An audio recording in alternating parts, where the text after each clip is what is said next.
Chapter 31. Alice heard the commotion in the courtyard below her window in the keep tower.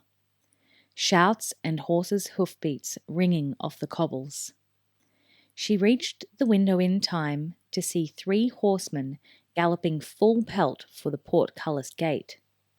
She recognised Will instantly, and, even as she watched, she saw his snapshot that sent a crossbowman tumbling from the castle walls. Behind him rode 2 other men, one of them swaying in the saddle as if he were barely conscious. With a start of surprise, she recognised Ormond. What on earth was he doing? Obviously, from the way the guards had reacted, he was escaping from his own castle. Yet the very idea was ridiculous. And Will was with him. She frowned. There was no sign that Will was acting under any duress. He was leading the way, in fact. For a moment, she toyed with the possibility that Ormond really was a black magician and had placed some kind of spell or compulsion on Will. Then she dismissed the thought. Like most educated people, she didn't really believe in sorcery or magic. Yet, what other explanation could there be? The hoofbeats had faded, the shouting died down, and the castle wall blocked her view of the 3 riders' escape. She remained by the window, watching, and a few minutes later, a party of mounted men set out in pursuit.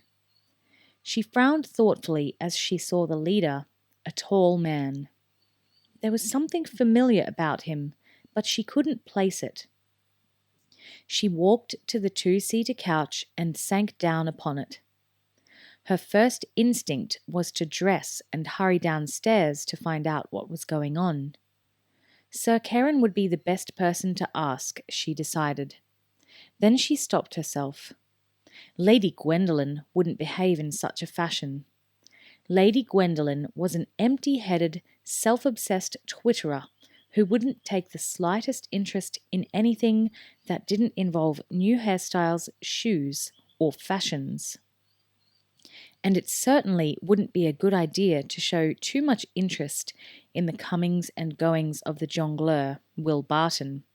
He was way below her social position. "Damn," she said, slapping her palm on the side table in a most un-Gwendolen way. Then a thought struck her. She couldn't appear too interested, but there were no such restrictions on her servants. She rose decisively and moved to the door leading to the anteroom of her suite. Her 2 maids were chatting quietly as they folded and put away a pile of freshly laundered clothes. Max was sitting in a corner, frowning over a manuscript. All 3 looked up in surprise at her sudden appearance and rose to their feet.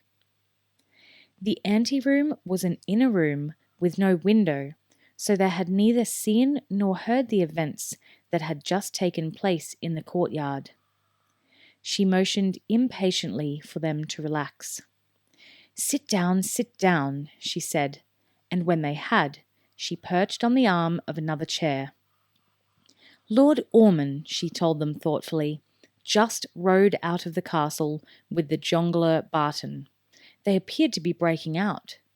The men on the castle walls were trying to stop them. A few minutes later, a party set out in pursuit. They may have been servants, but they had been privy to a lot of the discussions between her and Will over the past few days. And they were more intelligent than the normal run of servants. People selected to serve in the diplomatic service had to be." "Why would Lord Ormond need to escape from his own castle?" asked Max. "And why would Barton help him?" added Victoria, the senior of the 2 maids. They all realised the importance of never using Will's real name and never, ever referring to him as a ranger. Alice nodded. "I know, it all seems very strange. Max, I want you to go down to the main hall and see what you can find out. Don't make it too obvious. Just nose around and see what you can hear." "Very good, my lady." He rose and moved to the door, picking up his soft feathered bonnet from a side table as he went. "Max," she called, and he paused by the open door. "Yes, my lady?" "Be discreet." He nodded and left, closing the door quietly behind him. Alice could see that Victoria and Sandra, her other maids, were keen to discuss this strange turn of events. But she could see no purpose in simply going over and over the whole thing without any further information. She would just keep running into the same frustrating dead end, she realized. She nodded briefly to them and went back into her chamber. They could talk among themselves. In private, she began to pace up and down the room. In spite of her best intentions, she couldn't help trying to figure out what was going on. She tried to come up with scenarios that seemed credible. Perhaps Will was masquerading as an ally of Ormond's, she thought, to try to gain more information and insight into what he was up to. But she discarded the idea almost instantly. From what Will had told her of their dealings to date, there had been an instant antipathy between him and Ormond. That meant there was little likelihood that he could suddenly ingratiate himself with the castle lord and gain his confidence. Perhaps he had drugged Will. She knew that Ormond had been studying books on sorcery and potions. Will had told her that much. But again, she discarded the idea. Will hadn't seemed to be drugged. As she had already noticed, he had been leading the way. Frustrated, she abandoned her attempt to figure out the puzzle. There was a piece of embroidery on the table by her chair, just the sort of thing that would hold Lady Gwendolyn's fascinated attention. She picked it up now and began working the needle in and out through the mesh cloth. Unfortunately, she and Lady Gwendolyn didn't share the same fascination with embroidery, and after a few half-hearted attempts to decorate the wing of a butterfly, she accidentally rammed the needle into the ball of her thumb and threw the work aside with a muttered curse. Time passed slowly, painfully slowly.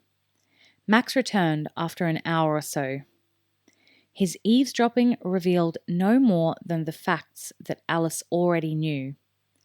The castle was abuzz with the fact that, for some reason, Lord Ormond, his secretary, and the jongleur Barton had broken out of the castle. Nobody seemed to know why they felt compelled to do so, and nobody was sure why there had been an attempt to stop them. The jongleur had shot one of Keren's soldiers on the wall during the escape, leaving the man seriously wounded and in the castle infirmary. "Everyone else seems as puzzled as we are, my lady," Max told her. Alice shook her head impatiently and began pacing her chamber once more. Max, uncertain as to whether she wanted him to do anything more, coughed hesitantly. "Will that be all, my lady?" he prompted, and she turned to him apologetically. "Of course, Max, thank you. You can go." He had barely left her chamber when there was another knock. "Come in," she called, and was surprised when the door opened to admit Sir Keren. Confused, as she had initially assumed that Max had forgotten to tell her something and was returning, she took a second or two to slip into Lady Gwendolyn's character.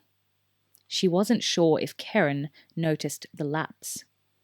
"Why, Sir Keren," she said, fluttering her eyelashes at him. "What a delightful surprise! Oh, won't you come in?" Then, raising her voice, she called to the outer room, "Max, fetch us some wine, please. The good Gallic white, I think." Outside, Max hurried to the side table to fetch the wine, while Keren came into the room, looking around him as he came.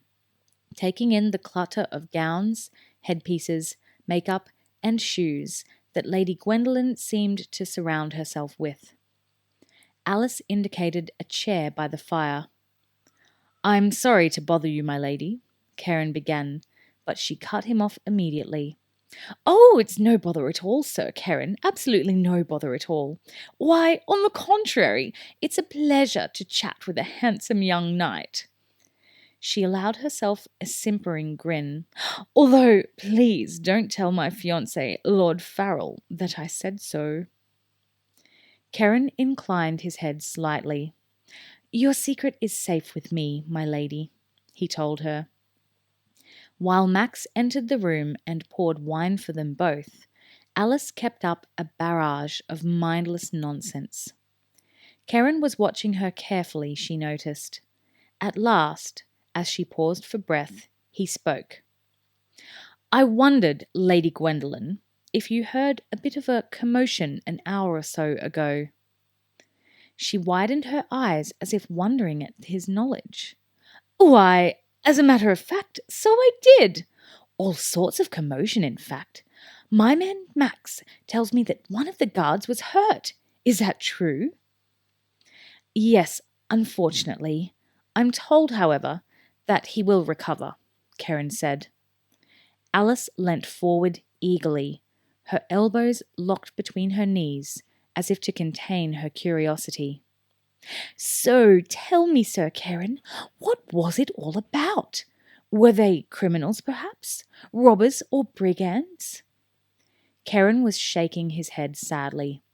"Worse than that, my lady, far worse. I'm afraid they were traitors to the crown." Alice sat back, her mouth a perfect O of surprise.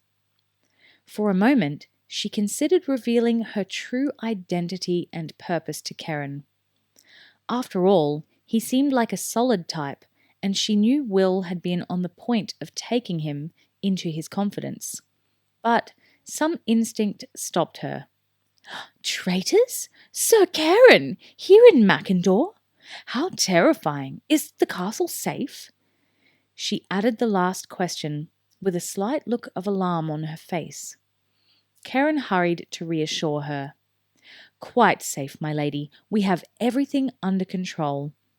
But I am afraid there is serious news." He paused, and she waited, wide-eyed and open-mouthed, for him to continue. She thought if he didn't get on with it, her mouth and eyebrows might lock in that position. "Lord Ormond, who was lord and commander of this castle in place of his father, has shown his true colours as a traitor." "Lord Ormond?" she said. Karen nodded sombrely.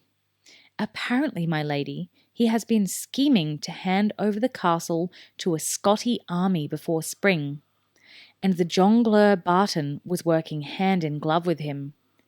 "No, he's—" Alice began before she could stop herself. But Karen interrupted her. "I'm afraid so, my lady. Apparently, he's been passing messages to the Scotty for Lord Ormond for the past 3 weeks, even before he arrived here." Alice's mouth snapped shut. She had been on the brink of telling Karen that Will was actually a ranger, sent to investigate the mysterious goings-on in the Fife. But the man's deliberate lie stopped her. She could believe what he said about Ormond. It was quite possible that the strange temporary commander could be in league with the Scotty. But why would Karen lie about Will's role in the treachery? She realised that Karen was waiting for some sort of reaction from her. "But he has such a nice singing voice," she said. She thought it was the sort of gormless reply Lady Gwendolen would make. Karen's eyebrow rose slightly. Doubtless he thought so too. "Nevertheless, my lady, he is a spy." "Well, thank you for informing me, Sir Karen. It's a terrible business, terrible indeed. I imagine my fiancé, Lord Farrell, will be horrified to hear how close to danger I've been." Karen bowed slightly from his sitting position. I assure you, my lady, you are in no danger. Fortunately, we uncovered the plot in time. My only regret is that the traitors have managed to escape. I felt it best to keep you informed, as I'm sure you were puzzled by the commotion in the courtyard." "Indeed I was, Sir Keren, and I thank you for your thoughtfulness. I feel reassured that my safety is in the hands of such a brave and considerate knight. I shall be—" Whatever it was she would be was interrupted by a further knocking at the door. "Come in," Keren called. That was a little presumptuous of him, Alice thought, and not quite in keeping with the solicitous knight who had come to reassure her. She was beginning to have doubts about Sir Keren. The door latch rattled, and the door was thrown open rather violently. A man entered, limping heavily. She could see his right thigh had been roughly bandaged. He was obviously looking for Sir Keren. As he entered, he reported immediately. "They got away, damn them! They went into that blasted forest." He turned towards Alice, and she couldn't suppress a start of surprise. It was John Buttle.